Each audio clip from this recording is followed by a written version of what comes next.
What's going on, guys? It's GBP baby. Welcome back to another video, another weekly review. I hope everybody's doing well. I'm going to dive straight into things. Tomorrow is December, so it's going to be the start of the new month, so it only makes sense for us to start on the monthly. And as you can see, November was quite consolidated within the range, and over the past few months since about July, we've been back and forth within the same trading range. There's a few things which have caught my eye on the monthly, and I will get those drawn out very shortly. But first, I do want to talk about this large wick, and what we're going to do is we're going to split it into quarters. And when we do this, you'll see how price traded nicely into the 25% level here, and then we tapped into it again here, and both times price has left it quite aggressively as well. So moving into the new month, I do anticipate that price is going to try and seek some kind of sell side liquidity, especially the way that we ran these highs. It wasn't strong enough for me to expect us to be pushing further into this range. Yes, we have gaps up here, but I don't think that price is going to be seeking that for now. I do believe that, if anything, we want to look at some kind of discount PDRAs, and the nearest discount PDRA we have currently is going to be this large monthly fair value gap. So that's what I'm going to have my eye set on for the new month. I'll get that delineated now, and it's very well that price may move into that quicker than we anticipate. Don't get me wrong, I don't tend to trade the month of December just because price gets a little bit, it's not really one of the nicest months to trade in general.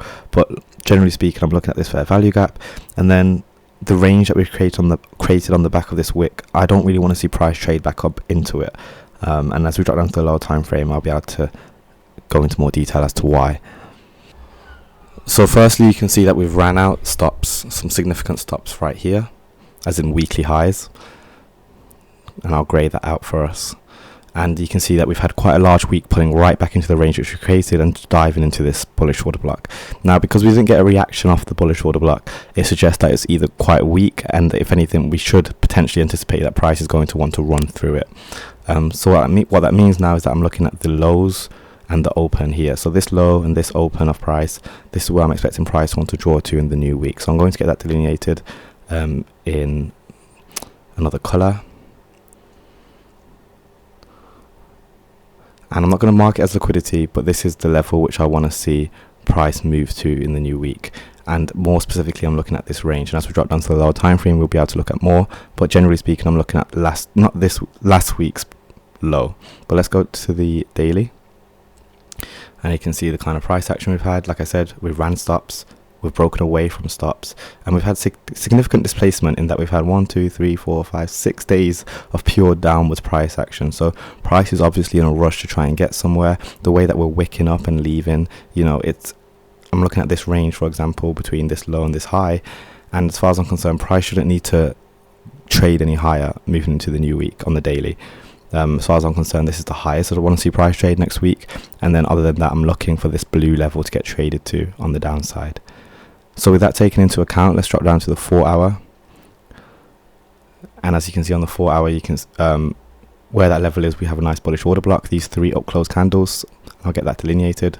I'm looking at the low here, and we obviously have a nice fair value gap here as well. So there's a lot I've got marked out here. I'm going to clean it up, and I'm going to get a few things marked out, which I suggest you guys have marked out on your charts as well. So first, let's get rid of this. And this is I'm just going to call it a weekly range, in that I don't want to see price trade above it. I'm seeing, because of how much it's been traded through, is in downside, upside, downside, upside, downside, upside, downside again. And what's interesting as well is that the consolidation is here, and then the second time we hit it, look at where we trade to. If we look at the range, remember this is from the weekly, or was it the daily? But anyway, my point is, look at how we nailed that 50% level on the open of Friday, and then we traded away from it with this much aggression on Friday as well. So with that taken into account, any kind of rallying, I'll be looking for setups above the Sunday opening price, with expectations to get shorts for the rest of the week, moving into as we enter December. So although we have a fair value gap right here between this low and this high, the very highest I'd want to see it trade is the 50% level. Any higher than that, I would be suspicious. 25% level at the most, ideally, but I do anticipate some kind of rally, whether that's Monday or Tuesday, as a Judas swing to then send us lower and into this blue level, which I spoke about from the weekly as well. So I hope that is all translating and making sense. I will go to the 1 hour really quickly. And you can see we're kind of just fiddling about. But like I said, any kind of rallying I'd be happy to see. And if we look at, you know, the short-term range, so to speak, as in between this high, this low, and this higher high, and this displacement, between this high and this low, technically this is what we call a breaker, which means when price trades into it, we anticipate, you know, an opportunity to go short. So I'm looking to see price rally into that range, and then once it hits those levels, that's when I'd be looking for shorts and opportunities or longs on the pairs, and then and only then am I looking for this blue level to get sent to. So in terms of how I want price to deliver, I want to see some kind of rallying, maybe Monday or Tuesday. Once it gets into this range, and I'm looking at this low specifically, once we get above this level, and I'm going to make this dash, and let's make it orange.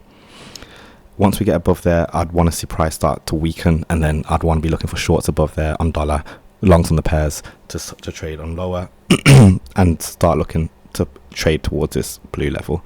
So pretty simple in my expectations for the week, not much at all. We do have a few fair value gaps just hovering above this orange level, which I just delineated as well.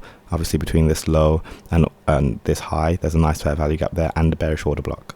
So I'm happy for price to try and fill that before it does roll over ideally and into the blues. So hopefully that makes sense. This is probably going to be quite a quick video. Let's go on to pound, and we're going to do the same thing. Let's go on the monthly. I'm going to get rid of all of this, and you can see how price has nicely dipped in and closed this fair value gap between this low and this high. So we traded, filled it, and left it, and look how price is closed above it. This is like price telling me it doesn't want anything to do with this anymore. If it's filled this, it's ready to move on to the next premium PD array, and that would be, in this case, well, there's a fair value gap obviously right here, but it's very possible that price may want to overshoot that and start reaching for more premium PD arrays, maybe somewhere between this low and this high. And as we drop down to the low time frames, hopefully we can find a PD array to fill that, and it doesn't look like it. There is a bearish order block there. Is anything on the daily? Again, bearish order block within it as well. So with that taken into account, let's set that as our premium target for pound as we move into next week and into December. And in terms of discounts, we can drop down to let's go back up to the weekly. We do have a mitigation, so we've got low, high, higher low, and clear displacement to the upside, as in we've closed aggressively above this high, and we've had a very aggressive Friday that's helped that.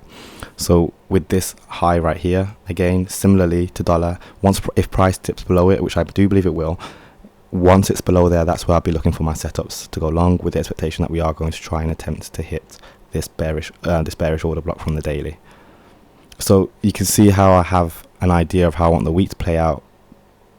You know, if we were to run straight up to this blue level, I'd then be a little bit more cautious that we may want to drop down again. However, if we get below this first, maybe on Monday or Tuesday, and then start to push higher, that would be ideal for me, and I'd then target this bearish order block.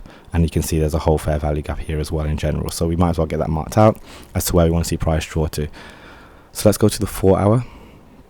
You can see how price is just tip-tappering around that orange high I was talking about. Again, price may want to dip down below there, do whatever, consolidate, maybe accumulate more stops, and then trade on higher into the buy side. We'll go to the 1 hour very quickly, but there's not really much here for me to talk about. We are, you know, it looks to me like we're engineering liquidity. This high and this high is very smooth.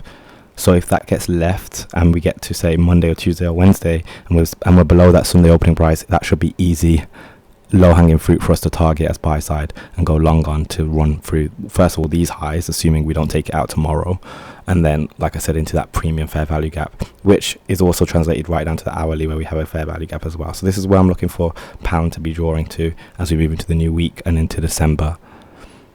So that's going to be everything on pound. I hope that will make sense. Let's finally finish up on Euro USD. This video is awfully fast, guys, apologies. And we're going to go to the monthly again, and similarly you can see that price is very much holding itself. We didn't take out any lows, which shows a level of bullishness. And again, this whole back and forth price action, it's hard to read price in conditions like this, so do take that into account. But again, I don't think price wants anything to do with anything below here. As far as I'm concerned, it's done its work. It's closed higher. It wants to start seeking premium PD arrays. We do have an implied fair value gap between this high and this open. So, you know, price may want to draw into that, and as we drop down to a low time frame, we might find some more to help cover that. Again, not really much, so many wicks, it's not the cleanest, but again, I'd want it to run out all this liquidity, because remember, there's stops above here, above here, above here, where retail will be having their shorts. So I'm looking for price to just swoop through it and gobble it all up, essentially.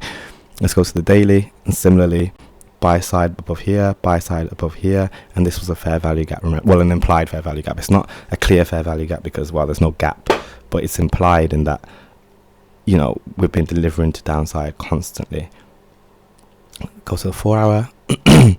And then here, as you can see, there's a little 4 hour fair value gap within that range I was talking about. So it's a matter of identifying where on the higher time frames price may want to draw to. This was an implied fair value gap. And then as we drop down to the lower time frames, this time we drop down to the 4 hour, you can see the PD array which we're going to be aiming for. And in this case, it's this tiny little gap right here.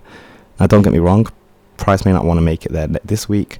And if it doesn't, then I'd be, well, if it doesn't, then it's likely the price will just roll over to the downside. But the way that price is delivered recently on the 4 hour as well, I'm looking at this piece of price action, downside classic, you know, it's very classic in terms of its delivery so far. There's no reason for me to expect any different in that price should be able to just maybe create a low below the Sunday opening price, maybe trade into this bullish order block, and then be able to start rallying later on in the week. And we do have some high impact news to help with that, so I will be paying close attention to that Sunday opening price this week, so do stay tuned, do turn on post notifications. And then as it's trading higher, we've got buy side liquidity here and here for us to run. We'll drop down to the 1 hour, and there's again not really much, but in terms of, again, I'm looking at this and seeing how, you know, this whole consolidation right here, as far as I'm concerned, price shouldn't need to drop any lower than here, because if it does, it means something completely different, and it means it's going to run out these lows. But as far as I'm concerned, it's finding support here within a bullish order block at the 50% level, which is mean threshold. So this is very classic price action. Look at that. You know, look at how we're nailing these 50% levels. And if we look at the volume of it, well, it's pretty much the same thing. But my point is that we're nailing that 50% level, respecting 75% level with the wicks, but the volume is what's respecting our 50% level, and then we're moving away aggressively and quickly. So I'm looking at this curve as to where we want to be, you know, accumulating stops. There is a nice fair value gap in the discount, so again, price may want to try and seek that maybe on Monday, Tuesday or Wednesday. But overall for the week, I'm looking for expansion to the upside to start running out these stops, and then obviously these stops if we're going to get, you know, quite ambitious with it. So that's going to be everything, guys. I hope that all makes sense. Yeah, pretty simple. My weekly analysis does tend to be simple because most weeks play out the same, and when you study it you'll see what I'm talking about, but they generally just tend to play out the same, and because of that, that's what I'm expecting. Especially the way that we traded last week and how, you know, we're failing to take out lows now. All this time we've been taking out lows. These lows got aggressively attacked. These lows got aggressively attacked, and for a while we've been constantly running out lows, you know, on the sell side, and then only now are we avoiding that, as in prices failing to take out lows. This is the first time we've seen that. So as far as I'm concerned, this is maybe considered a shift, and because of that, we need to start thinking about premium PD arrays. And like I said, we have an implied fair value gap with the red box, and within the implied fair value gap we have found and identified a nice fair value gap on the lower time frames as well, which is very ideal for us. So it'd be nice to see if price can get up into there. So that's going to be everything, guys. Don't forget to drop a like, drop a comment, smash subscribe, join the mailing list. All the links are in the description, and I'll catch you guys tomorrow. Peace.